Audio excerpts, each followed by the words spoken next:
Juliana Sanchez is a widow with 2 children and a mortgage. Her parents, Richard and Francis, were both educators. Like her family, Juliana's devoted her life to giving her daughter, Jessica, and son, Adam, a good education.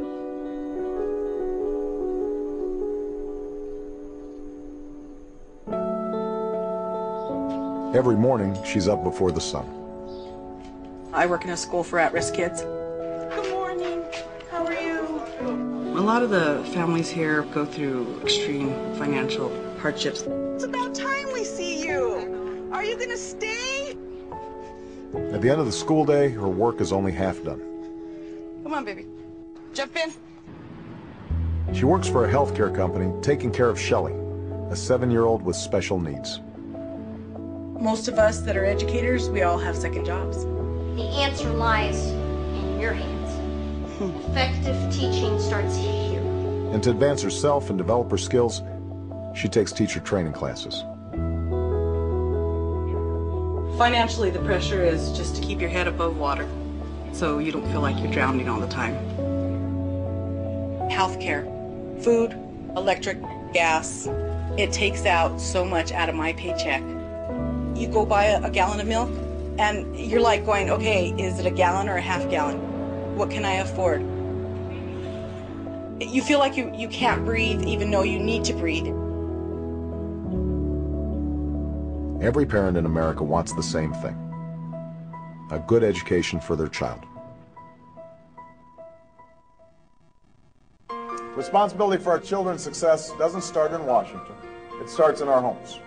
No education policy can replace a parent who's involved in their child's education from day one, who makes sure their children are in school on time, helps them with their homework, and attends those parent-teacher conferences.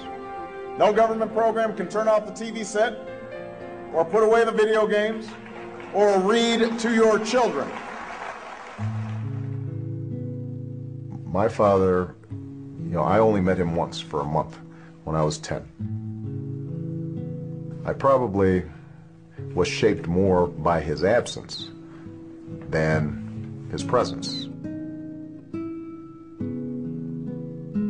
My mother, she said to herself, my son, he's an American and he needs to understand what that means. And she was working full time, so she'd wake me up at 4:30 in the morning. We'd sit there and go through my lessons, and I used to complain and grumble. You can imagine an 8-year-old kid having to wake up at 4:30, and if I grumbled, she'd say, well, this is no picnic for me either, Buster. Now is not the time for small plans. Now is the time to finally meet our moral obligation to provide every child a world-class education. I'll invest in early childhood education. I'll recruit an army of new teachers and pay them higher salaries and give them more support. And in exchange, I'll ask for higher standards and more accountability. We can create schools that work, because I've seen them. 3 years ago, only half the high school seniors at the Mapleton School in Thornton, Colorado were accepted to college. But after a rigorous school reform program, this year all 44 seniors were accepted. And under my education plan, those students could get a tax credit to cover their tuition at public colleges and universities in exchange for serving their community or their country. Just as I believe every American should have access to an affordable college education, I also believe every American has a right to affordable health care. In the last year, I've visited many hospitals that are computerizing records and implementing technology that improves patient care and dramatically reduces costs. That's why my healthcare plan includes improving information technology, requires coverage for preventive care and pre-existing conditions, and lowers healthcare costs for the typical family by $2,500 a year. And you can keep your same coverage and your same doctor.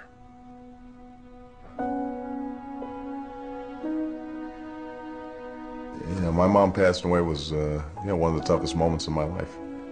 For her to die of cancer so quickly was a shock, and it felt arbitrary. Anybody who's gone through that kind of process, knows how difficult it is and heartbreaking it is to see somebody you love go on that path, and it's a lonely path. It was a reminder to me that, boy, life sure is short, and you better seize the moment. I stand before you today to announce my candidacy for President of the United States of America. I'm in this race because I'm tired of talking about the outrage of 47 million people without health insurance. I want to start doing something about it. My mother never saw her grandchildren. That breaks my heart. But you know what also broke my heart? In the last months of her life, she wasn't just thinking about trying to get well, she was spending time reading insurance forms because she had just gotten a new job and the insurance companies were saying maybe there's a pre-existing condition and we don't have to pay your medical bills. So I know what it's like to see a loved one suffer, not just because they're sick, but because of a broken healthcare system. And it's wrong. He's a lot like his mom. His girls are the only thing that can break him down. He tries to make it a point to have the thing that he does with each of them. And for Malia, it was reading through every single Harry Potter book, and they got through all of them.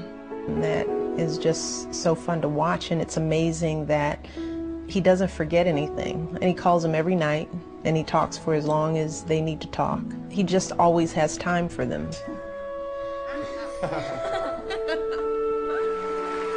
It is that fundamental belief, I am my brother's keeper, I am my sister's keeper, that makes this country work.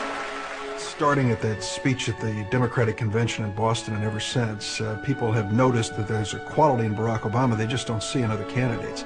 There is not a liberal America and a conservative America. There is the United States of America. Here's a person who, as a state legislator, was a clear leader in Springfield on so many important issues that really made a difference. Came to Washington, had an impact as soon as he arrived. He's changed the rules in Washington. Gone are the free gifts from lobbyists, gone are the fancy airplane rides for nothing. He did that. Now, it wasn't easy. He had to work across party lines. More importantly, he had to fight senior members of the Senate who liked it just fine the way it was. He came in, not only reached out, but reached across the aisle to Dick Lugar, one of the leading guys in America for the past 20 years on arms control, to keep loose nukes out of the hands of terrorists. I was amazed. I watched him incisively question the Secretary of State in the nomination process. I remember literally turning to Chris Dodd saying, whoa, this guy's good. Joe Biden, I think, is one of the finest public servants in this country. It's not just that he has some of the best foreign policy credentials of anybody, but it's also that his entire life, he has never forgotten where he came from. Coming from Scranton, fighting on behalf of working families, remembering what it's like to see his father lose his job and go through a downward spiral economically. He shares my core values and my sense of where the country needs to go.